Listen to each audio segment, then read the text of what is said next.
suka na nzela te nakoma kino na suka ya mobembo na ngai bongo yulaka kingai ete okotikanga te ete okozala na ngai kino suka ya nzela ata na kati ya mai babonge pe mipepe yotikaki bayekoli te yonde obengaki bango sala ndenge moko na ngai wana mipepe koya bomba ngai na ngolu na yo. Shalom, shalom peuple de Dieu, c'est votre frère Adam Skilwanda, présentateur de l'émission Ézéchiel 33:6. Le lot nous allons dans une cadre émission La gratuité de l'évangile. Nous allons à Wana, Ilongo, na pasteur Poba. Shalom, l'homme de Dieu. Shalom, Tikanzamba Zolokumu, Nabinos Bokolanda Biso. Shalom. L'homme de Dieu, Azalia Wazolo Belabiso, comme thème la gratuité de l'évangile. L'homme de Dieu, que pensez-vous par la gratuité et pourquoi seulement de l'évangile? Merci pour la motuna nayo. La gratuité de l'évangile. Mais na lingi tozwa makomi moko Matthieu chapitre 10, le verset 8 et tout à la balobini. Je lis au nom du Seigneur. Amen. Guérissez le malade.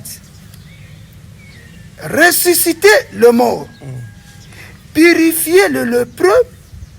Chassez les démons. Vous avez reçu gratuitement, donné gratuitement.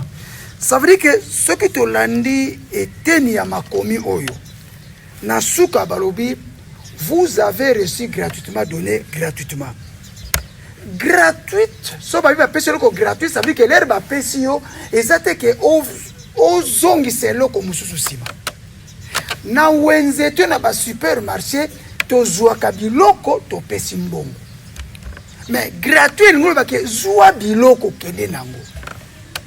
Soki balobi ke na zandu biloko komi gratuit, to ko kende kumba eloko yo lingi kongola okozwa madesu, fufu, mbwengi kaka yo. La gratuité de l'évangile. Mais ezali na gratuité mususu babi gratuité ya restauration, gratuité mususu ya soins médicaux pe bongo na bongo. Mais awa to telemi na évangile pambate bien-aimé ngawa bino sinzili ya makomi la sentinelle des écritures to ye poto limbola to mona clair makambu ezali na kati awa. Pourquoi la gratuité? C'est parce que batu mingi bazako appliquer yango te. Yango tino moningai frère Adam sinzili ya makomi na ye tolobela yango. Merci pasteur Poba. Tozolobela sur la gratuité de l'évangile. Pourquoi la gratuité? Papa, question nanga izali. Gratuité oyo zolobela ya évangile.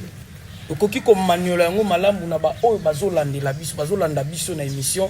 Gratuité ozolobela penza ezali nini? Merci pour na motuna na yo. Nakanisi nazwi makomi moko ya Esaïe 55 premier verset. Esaïe 55 premier verset.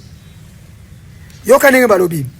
Vous tous qui avez soif, venez aux eaux.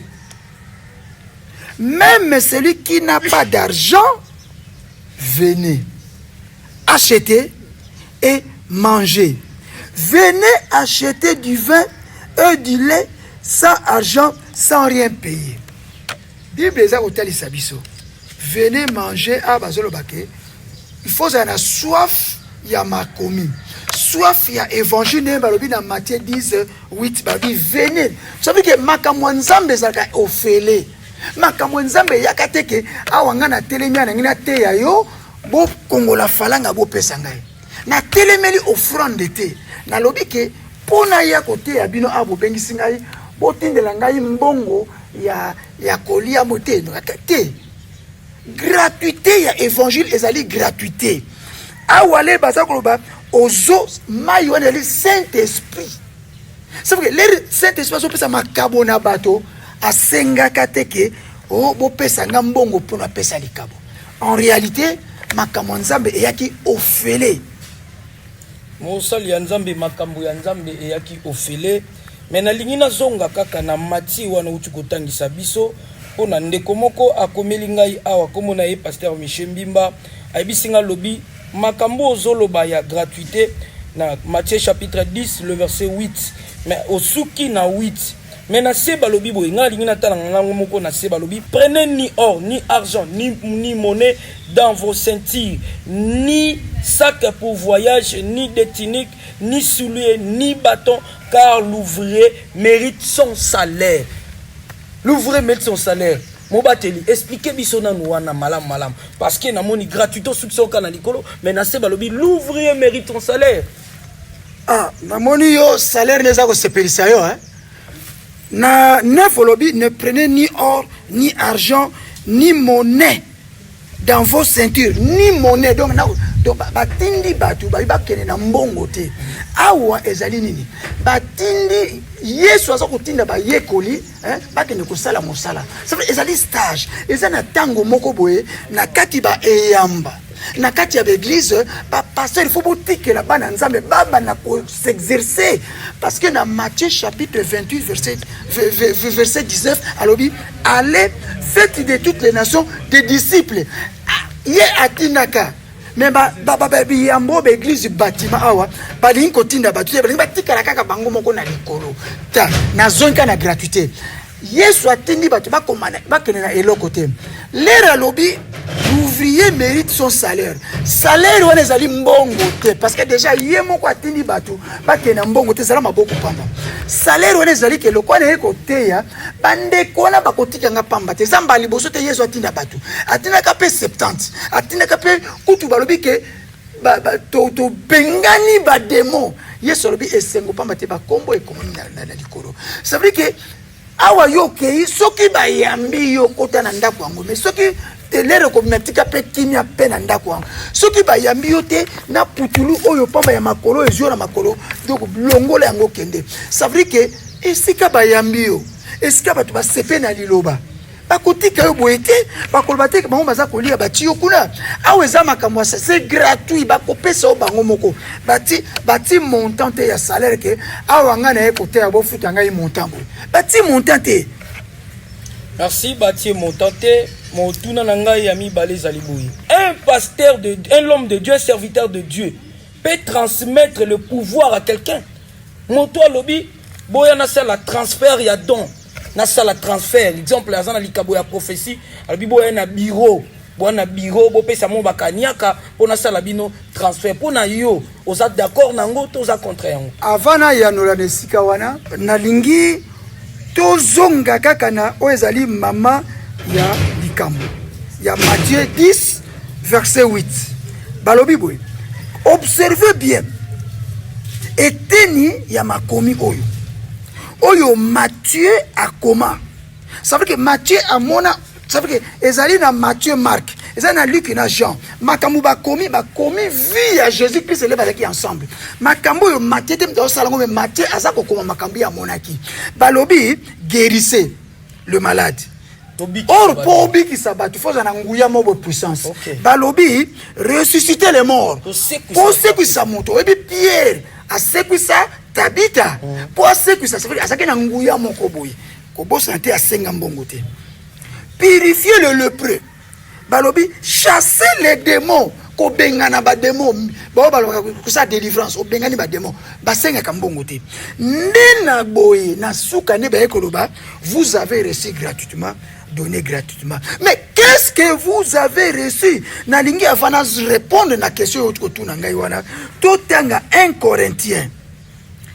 Corinthiens chapitre 12 1 Corinthiens chapitre 12 le verset 4 Yokane balobi il y a diversité de dons mais le même esprit, diversité de ministères mais le même Seigneur, Ce qui te pousse à une 7, balobi, or, à chacun, la manifestation de l'esprit est donnée pour l'utilité commune. En effet, à l'un est donné par l'esprit une parole de sagesse, à un autre une parole de connaissance, selon le même esprit, à un autre la foi par le même esprit, à un autre les dons de guérison par le même esprit, à un autre les dons d'opérer des miracles, à un autre la prophétie, à un autre le discernement des esprits, à un autre la diversité de langues, à un autre l'interprétation des langues. Ce que tout le monde va don oyo, va pesi batu, va pesi bango gratuitement, et ça pour la utilité commune. Ça veut dire na kati ya etonga. Mutu abeli na kotiela ye maboko na kosambela na kosenga ye mbongo te na balabala na koleka mutu azui problème soki molimo ebisinga yi pasteur po basimba moto wana sambela pona ye na kosambela pona ye pe na pesi bango mbote na kei na koloba te bo pesanga kanyaka. Ça veut dire les yo lobi ke pasteur wana songolo alobi ke asambela pona bato po badon ekitela bango ye mutatiaka don ezali spirituel. Saint-Esprit mutapesaka ndenge alingi akopesa olikabo ya ko guérir ya ba miracle ya diversité kaka ye moko. Ça veut dire pasteur wana abungi nzela d'après makoki to basinzila makomi yebisa ye abungi nzela abimi libanda azongela nzambe a se repentir. C'est le Saint-Esprit qui donne ndenge alingi. Mobateli pate motuna nangezali pour rencontrer l'homme de Dieu. De moni ezali moko ezali otobengi consultation prophétique. Na consultation prophétique tozo mona batu pour ba consulter mosali ya nzambe ezana mutu mo aza secrétaire faut ko makaye akazana kaye wana pona kokutana na mosali ya nzambe esengelo mema mwa kaniaka po ba sambela pona mutu azali malade mutu azobela po mutu ayamba eloko mo songolo kampanda esengelo kutana mosali ya nzambe faut ofuta kaniaka ofuta quelque chose non ba sambelité mais ba sengio déjà montant. Je ne voulais pas citer le nom. Je ne voulais pas citer le nom parce que tout ça mais tout le monde yango makambo to sama na mboka na ngai Congo pour ba sambela pona mutu mutu non ba sambeli pona yete mais ba sengi déjà montant. Exemple auto sambela pona to l'excès na délivrance et sengelo pesa $200 to pesa $300. Mais que dites-vous l'homme de Dieu pona bino makambo na ba pratique wana ozoloba nini? Merci pour la motuna wana. Na kozwa Actes des Apôtres chapitre 4 yokanenge lobi. Et nous continuons à nous appliquer à la prière et au ministère de la parole. Liloba o eloba makana tango baye koli bazoye bate to kosala mingi pona kokabola ka biloko yango biso basali ya nzambe musana biso zali kote ya liloba ya nzambe pe kosambela basenga kambongo te. Tout à l'heure tu ebisi oke ba donyo so na moni ba pesa kana 9 do na tuko tangelo wana na mokana ya Corinthiens ezali Saint-Esprit taza ko kabola yango aza ko distribuer ndenge alingi lokolo eza yanga ite na kosengela ngombongo na ndenge nini esenga na futa kimbongo po moto akutana na ngai na na tina pesa ngambongo te lokola biso to ali batu o to na mouvement ya retour à la parole. Ça veut dire batu babunga ki babini. Donc mouvement c'est la saine doctrine. To côté ya kaka o ezana kata Bible d'après ndenge 1 Corinthiens chapitre 3 verset 11 elobi. Personne ne peut poser un autre fondement. Lokola Pierre a senga kambongo te po asambela pona bato. Jean a senga kate. Philippe ni Thomas biso pe to ko senga mutu mbongo te. Ça veut dire que soko moni sika ba ko senga mbongo ba beti libanda, bazali libanda évangile ya Jésus-Christ. Bazali libanda, on ne peut rien demander. Biloko nyonso c'est le Saint-Esprit. Pona biki sa mutu atanga na déclarer c'est lui qui va venir faire quelque chose. Ngana suka na bakaka au nom de Jésus parce que c'est comme on a une biso mpifo ya kosala makambo. Donc okoyi kosenga mutu mbongo te, okoyi kosenga mutu loko moko te. Jamais to mona ki to na makomi ya ba évangile to yoki ke Jésus aza kotambola avant abiki sa mwasa aza kotanga makila il fallait ba pesa ye mbongo. à Salango jamais. Avant avec sa bâtiment, il faut bâtiment à PC Mbongo. Et ce bâtiment ça va sala pour abimisa Mbongo. Ça veut dire que ezali fausse doctrine, to faux autre évangile. Nenge Galate 1 6 à 8. Autre évangile. Évangile biso to yebi yango te. Merci évangile o biso to yebi yango te. Mais mosali ya nzambe tozotanga kaka na makomi oyo bino bote ya kabiso na tali yo lobi ke mosali ya nzambe akoki kosenga te akoki kosenga eloko te pa na mutu. Mais nazotala na makomi na 1 Corinthiens chapitre 9 le verset 1er jusqu'à 17 na lingi na tanga yango Paul azoloba balobi suis-je pas libre? Ne suis-je pas apôtre? N'ai-je pas vu Jésus notre Seigneur? N'êtes-vous pas mon œuvre dans le Seigneur? Si pour d'autres je ne suis pas apôtre, je le suis au moins pour vous, car vous êtes le sceau de mon apostolat dans le Seigneur. 3. C'est là de défendre contre ceux qui m'accusent. N'avons-nous pas le droit de manger et de boire? N'avons-nous pas le droit de mener avec nous une sœur qui soit notre femme, comme font les autres apôtres et le frère du Seigneur de Céphas? Ou bien, ce n'est que moi seul et Barnabas, nous n'avons pas le droit de ne point travailler? 7. Qui n'a jamais fait le service militaire à ses propres frais? Et qui c'est qui plante une vigne et n'en mange pas? Le fruit qui est ce qui fait paraître un troupeau et ne la nourrit pas du lait des troupeaux. Na lingila simba kaka ao. Na sisi balobi balobi.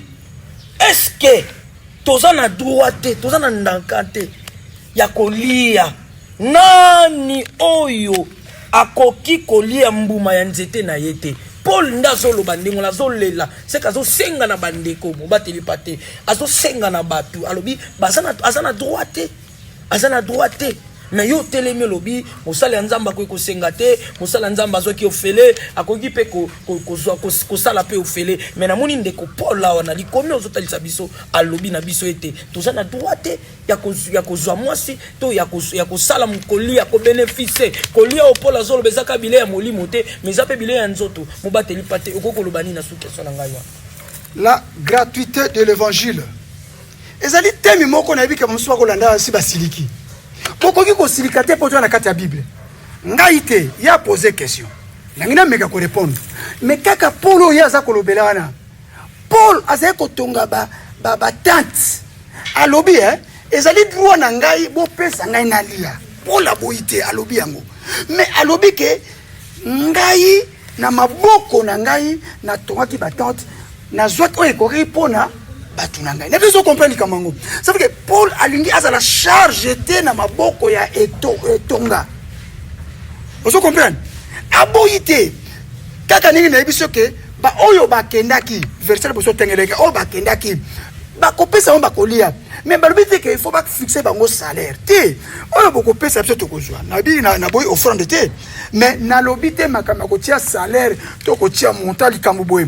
Visite pastorale montant boye. Visite ya mama pasteur montant boye. To sambela pona yo montant boye. Poto sokola po milimo babeba kende montant boye. To samba. Non, eux ali biblique te. Donc na boy na ngai te. Faut ba kabela même ngai soko benga na téléphone. Na numéro na ngano moni wana kabelinga. Est-ce que ni pa na koboya? Na kuzwa. Mais na lobite ke na telemi awa po na senga te musala na ngezali ko senga te. Oso comprendre makamana webisa yo. Musala nzamza ko senga te. D'ailleurs, o mata okita. Motonyoso ba para na ba kocha ke na kelasi. Ata ko kelasi ba laksa ke musala mo quelque part. Pourquoi ni ko vivre na musala wana te yo lia kaka lifuti ya batu.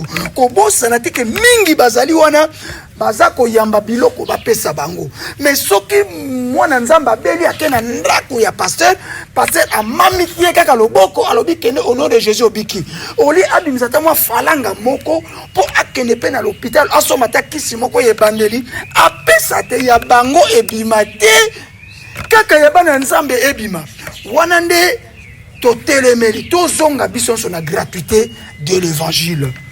Tozonga biso nyonso na gratuité de l'évangile mais mobateli pate lokolo uti koloba ozali sinzili ya makomi nalingi mpe tokende kaka na likomi ndenge tozokende wana nalingi tozwa mokanda ya exode parce que boyi mosali ya nzambe azokoki kosenga te me nga natangi na likomi awa nazomona bandeko toza awa tolobi toza kotelemela contre ba anti-valeur koti na kati évangile mais il y a des choses esengeli mpe tozonga na kati ya makomi parce que po bateli pate pasteur po ba auti koyebisa biso alobi azali sinzili ya makomi mais totanga na mokanda na exode chapitre 25 le verset 1er bino bokotanga kino na 10 l'Éternel parle à Moïse et dit: parle aux enfants d'Israël qu'ils m'apportent une offrande. Vous la recevrez pour moi. Nzamba zoebisa Mose. Alobi okoyebisa bana Israël. Ba mema ofbaya na offrande. Mais offrande dona nzambe mutako zwangote. Offrande wana ba Moïse nazo zango. Moïse azo représenter lokola basali ya nzambe. To suki wana te tozo kende. Parce que awa makambo ezali parle aux enfants d'Israël qu'ils m'apportent une offrande. Vous la recevrez pour moi de toutes hommes qui la fera de bon cœur. Voici ce que vous recevrez d'une offrande de l'or.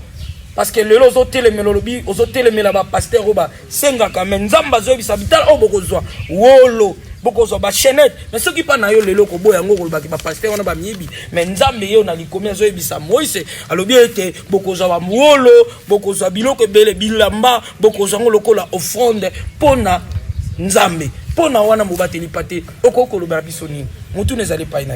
Soyez bénis pour cette question. Je suis tout à fait à l'aise pour te répondre. Je vais te dire une chose. Lorsque tu rentres dans Exode, nous sommes dans l'ancienne alliance. Et quand nous sommes dans la nouvelle alliance, là c'est le temps de la grâce. N'oublie pas qu'il y avait dans l'ancienne alliance, il y avait ce qu'on appelait dîme. Dîme et des dîmes. Ça veut dire que Dieu avait instauré la dîme pour que les enfants, le peuple de Dieu donne aux Lévites qui n'avaient pas de terre. Et c'est là qu'ils offrent Nzambe Alba Pesakabazo. Ça veut dire que tu as une ancienne alliance. Or, le Makambo estalité. Il y a un alingi, on comprend que offrande de Kouité, Pambate, les lobes, c'est un sacrificateur. Et c'est l'angaï pasteur, et c'est la yom, on diminue sur un sacrificateur. À partir il y a Kouloussou, on diminue la Yesu na Romains 19. Jean 1, 12 à 13, au comment moi Nzambe. Alors, dans Apocalypse chapitre 1er, verset 6, dans Apocalypse 5, 10, to comment tu es sacrificateur, na boy nangate. Mais na lingi poto kene musika, nazana deux passages. Yo kozwa acte 3, 6 à 7, nga nazuite, yo zwa 2 rois 5, hein, pour ça ancienne, hein, 2 rois 5, bana 15 à 16, nga naza kozwa acte 3, 6 à 7. Yoko Tanga 2 rois 5 de 15 à 16. Nganazui acte des apôtres chapitre 3 le verset 6. Ok. 2 rois chapitre 3 chapitre 3 le verset non chapitre 5 le verset 15 à 16. Naman retourna vers l'homme de Dieu avec toute sa suite. Lorsqu'il fit arriver, il se présentait devant lui et dit: voici, je reconnais qu'il y a point de Dieu sur toute la terre, si ce n'est pas en Israël. Et maintenant, accepte, je t'ai pris un présent de la part de ton serviteur. Élisée répondit: l'Éternel est donc, je le suis. Le serviteur est vivant. Je n'accepterai pas Naman le présent d'accepter, mais il refusa. Wana teotina 2 rois 5 de 15 à 16, c'est ça non? Sikoyo nga zotanga acte des apôtres chapitre 3 le verset 6 à 7. Yo kanenge balobi. Alors Pierre lui dit: je n'ai ni argent ni or, mais ce que j'ai, je te le donne. Au nom de Jésus-Christ de Nazareth, lève-toi et marche. Et le prenant par la main droite, il le fit lever. Au même instant, ses pieds et ses chevilles deviennent fermes. Les deux passages où il y a Bible, moko ancienne, mususu nouvelle alliance. Na ancienne, au yebi lisolo ngoko le kangai, est-ce qu'il y a général Naman syrien akendaki poba bikisa ye wa tozoloba na 2 rois 5 15 à 16 et que akepe eska ya Élysée kutu akutana na yete mais azui pe lobiko mais balobiki na 16 syrien général ayaki na ba présence bien cadeau ebele apesa Élysée aboyi parce que mosalo ya kobikisa ye ezali yete ezali nzambe to sauter toke na acte des apôtres 3 6 à 7 awa eza lisolo ya Jean na Pierre bakomi na porte ya tempolo bakuti mokakatani mutu abukana makolo na boye batima basimbani boye yazaki suki bakabele mbongo nzoka ne babitala biso toza na or te toza na argent te oyo toza nango toza kopesa yo nini oyo bato baza nango Saint-Esprit de afandi kati na biso okobimisa ye nde ekobikisa kosala makambo nde balobi au nom de Jésus lève-toi et marche mutu atelema pe abika ça veut dire le deux cas on a pesi yo eza likambo ya mbongo te moto pe afuta mbongo te et d'ailleurs sola ni lisolo yango elukela ka Pierre Boloko parce que babi ndenge ni bobikisi mindondo ebotamaki mais ça qui makaba mbongo te. L'évangile est gratuit, la gratuité de l'évangile. Lorsque dans Matthieu chapitre 10 verset 8 batangi nyonso naza kozonga la gratuité balobi yango sima mais na likolo batangi badon wana yango pe tomoi na Marc 16 bana 16 na 18 badon wana yango pe Jésus na Matthieu 28 na 18 Lukelanga Matthieu 28 18 Matthieu 28 yoka ndenge balobi Matthieu 28 18 Matthieu 28 18 yoka Jésus avant aloba yobi Jésus s'était approché leur parla ainsi tout pouvoir m'a été donné dans le ciel et sur la terre si malobi allez faire tout aller makama loba ki wana ça veut dire que aza kotinda batme abi ke naza na pouvoir mais loko na tindio yebaki okena mandat na ngai okena pouvoir na ngai makambo ko sala bikamo ezali oyo ngana zali donc apesi bango kaka ndenge ba pesa ki bango gratuitement na 10 8 yango pe awa na suka ezali malobane ya suka avant amata donc la gratuité de l'évangile est effective. Tout ça gratuitement, la gratuité c'est effective. Merci, la gratuité effective. TV ezali radio T tokomi kokende koko banasuka na tikali na mituna mibale o na lingi na tuna musali ya nzambe ya mboto kende me yambo akotuna mutuna ya kokoba na suka na ngina tuna mutuna mingi musali ya nzambe o tomona kape na kati ya biyandu na biso na kati ya mboka na biso to na kati ya église na biso o ezali na Congo. Est-ce que mobateli pate akoyi kosala eza nécessaire mobateli pate akoyi kosala to akoyi kosala te parce que outi koloba awa olobi ete mobateli pate azali moto akopesa lingomba charge te mais na mona kana ba église mususu balobi ayibisi biso balobi ete mobateli pate akoyi kosala te esengeli avant de sika moko po alandelaka ba brebis ebi église ezwa charge na ba yango mais nini okoyi koloba pona wa soki mobateli pate to mosala nzambe akoyi kosala okay ngai na yanoli boye akoyi kosala po eza na makomi Paul nous l'avons dit tout à l'heure que azale kotonga batante on permettait qu'il y ait na groupe là on va quoi ko vivre alors bika azale droit ko lia biloko to ko pesa ye nazaki na posate azana charge ya bato mais motuno yo soko tuningai ezali pamba te basali ya nzambe ba bongoli bango bazui mosala nzambe comme profession. Donc il faut penser au salaire, ba foutre la bango ndaku, ba foutre la banda ba kelasi makambu nyonso, ba vacances. Yaya eza profession te. Siko yango tina bolingi bozala kaka bino moko olie bokolisa makabo ya bato efongwama. Bolingi kosala ngote. Na réalité mosala nzambe eza profession te tika libéra ona te. Donc il faut ko sala. Ce qui mosala ye sala. La kisa moto so mosala nzambe likabo ya moko na moko efongwama. Et puis boko fanda esika moko te. Pamba te boko risque botonga la tour de Babel. Il faut oya koli akei c'est comme ça. Boko fanda ka 10 ans 20 ans 5 ans 1000 ans tena pasteur boko soko akufi. Photo kabwana ka soko koli faut que ne koli sa makambo. Ailleurs na tangu ya ba yekoli ba benga makine église moko primitive. Église nanu ya bandako faut développer église ya bandako.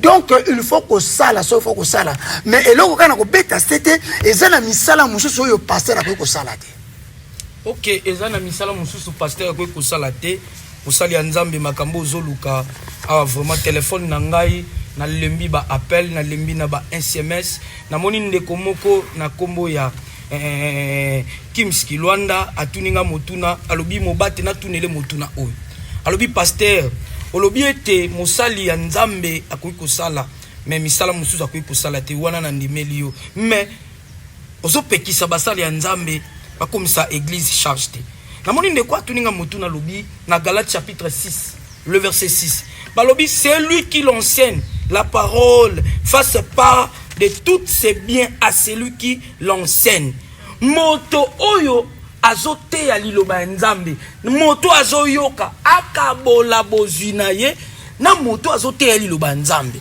mais place wana mosali nzambe ko yebisa biso nini. Sois béni pour la question parce que bah ça l'ensemble va faire de la carrière ici kawana. Mais ko boss na tabi akabola bozuna ye nyonso. Est-ce que bozua mutu? Bana na ye, bibwele, bilanga, mwasi na ye, maka. Na boss na bina mwasi. Tiango pe na mwasi. Ozo comprendre comme on est kilo. Alors vous avez mal compris mon frère. Bozua na balobi kaka nenge offrir pesa librement vraiment frère Adams oye côté yangai frère na côté ko bwata mai na pesa yote atamu eloko mwa tomso to pondu to lia fou même na transport na ko pesa yo mais zate ko bana ko brandir yango boye onga fo ba pesa kangai ngai fo ba pesa kangai na zongisio na makomi nazali sinzili ya makomi lokola yo tangaki nga na suis 2 Thessaloniciens chapitre 3 verset 8. 2 Thessaloniciens chapitre 3 verset 8. 2 Thessaloniciens 3 chapitre 8. Nous n'avons mangé gratuitement le pain de personne, mais dans les fruits de travail, dans le travail de peine. Nous avons été nuit jour à l'œuvre pour ne pas charger à chacun de vous. Dans 2 Thessaloniciens 3 8, nous n'avons mangé gratuitement le pain des personnes de Babi. Mais il y a 1 Thessaloniciens chapitre 2 verset 9. Vous vous rappelez, frères, notre travail et notre peine, nuit et jour à l'œuvre, pour n'être à charge à aucun de vous. Nous vous avons prêché l'évangile de Dieu. Ça veut dire que mon sala nzambe sala nyonso na charge ya batute ko sala kende ko sala joie. Ce qui les a empêchés, c'est vrai, l'ingombe kosungo, mais sala musalo papa na mama ba la kisi ba futé la ki ba mbongo ya mbongo kene kaka boye. Oye ko la ka musala ya malonga, olingo ko sala te po oshina bana na nzambe wana nde yango te. To sala to zwa lifuti. Merci to sala to zwa lifuti. Motuna nanga ya suka parce que TV zali radio te minute zo ko kende na suka vraiment pasteur motuna nanga ya suka na makambu oyo tozomona ezoleka na mboka na biso tango na betaki mwa tout koleka kotala na internet na mona ki biloko mususu pasteur na ebite soko zali pour toza contre yango papa bandeko comportement oyo ezosalama na église nanga ya Congo na bandeko bazoteka ba mouchoir bazoteka ba mai bazoteka mafuta pe bazoteka mususu na moni azoteka voix même mapa azoteka mapa na kati ya église na baji comportement na ezali malamu to ezali na kati ya Biblia parce que ezali sinzeli ya makomi na kanisi pour répondre na motuna wana na zomia na Jean chapitre 2 verset 14 à 15 dans la Bible. Il trouva dans le temple le vendeur de bœufs, de brebis et de pigeons, et le chasseur et le changeur assis. Et il a fait un fouet avec des cordes, il le chassa tous du temple, ainsi que les brebis et le bœuf. Il dispersa la monnaie des changeurs et renversa les tables. Ça veut dire que on va s'apporter à biloko na kati ya tempolo to bengi ba marchand du temple. Donc ba comme ici temple et si on côté à biloko c'est la commerce. Et pour ça etonga ezali lieu financier ezali banque banque sénité na Judas Iscariote ateka Jésus na 30 pièces d'argent. Donc ce que tu l'as dit dans Jean 1 balobi au commencement était la parole. La parole était avec Dieu et la parole était Dieu. Celui qui est dans Jean 1,14, va dire, il est là qui nzoto. Donc Jésus soit animé ici. Sauf que Apocalypse chapitre 19, le verset 13, Liloba, la parole aïe. Ça veut dire que la parole c'est Jésus qui sait. Non, pour ça, on a un livre à tenir, on a un verset moko, on a un Jésus Christ. On a un livre, on a un ensemble de base maïele, tant on a un zumbongo, yoko zali Judas Iscariote. Et zali na école moko na Engumba, on a Kinshasa, ils ont chanté une chanson intitulée Yuda. Mais na kati ya Yuda solo nyo malamu balobi Yuda oyo akosaka oyo akosela na makambo oyo libaka oyo salaka boy. C'est que na yo pesikoyo okomi lolenge moko na Judas Iscariote, l'apôtre qui trahit Jésus, l'apôtre qui a vendu Jésus. Bosa ndenge moko na église batekaka eloko te. Vous avez reçu gratuitement, donné gratuitement. Merci gratuitement. Et l'homme de Dieu qui peut sa numéro na ba téléspectateurs Zolanda biso peut-être pas ko benga yo pe sa numéro na yo ici ka Zolanda. Soyez bénis peuple de Dieu. Bino bolani émission oyo kaka na se présenter ki nazali pasteur ba bengi na komo ya pasteur po ba Zéphirin Sinzili ya makomi la sentinelle des écritures. Soko bengi na kona situation mo boye na koyamba. So ezali commerce te. Numéro nangai 099 999 37 91 Abandeli 099 999 37 91. So ezali na promoko spirituel to sangla to kato partager au bengi ngai to kosalango. Elongo, soyez tous bénis. Merci, c'est votre frère Adam Skilwanda. Vous allez qui n'a pas émission Ézéchiel 33, 6. Oyo Tozolo Bela, toujours la gratuité de l'évangile. Ndeko to ça la polémique mais de la vérité pour na boulou zeke o ekoti na kati ya musala ya Nzambe ba marchand ndenge musala ya Nzamba uti kuba bazoteka ba miswa bazosala ba pratique ya mabe nde tozo dénoncer yango ndeko ezali toye pour na ko critiquer moto te mais ko ça tout droit moto azonga na nzela avec nous à la parole. Vraiment émission na biso ekoleka ezoleka chaque samedi na ngonga ya 16h na Top Movie chaque samedi na 16h juste de émission na biso ezoleka pe lundi de 9h juste rediffusion ya émission tika Nzambe ya Lola apambola mabota na bino apambola bino bisika bozali bino bozolanda biso na bandeli pe kolobela biso ete émission ezali tozolobela thème na biso ezali la gratuité dans l'évangile bateki bo bazoteka biloko mabe otika ba pratique wana ezali malamu te po ete kolo esumasia azozonga kala mingi te ndeko tobongo la mitema tozonga na nzela na bandeli kozongisa koloba isusu.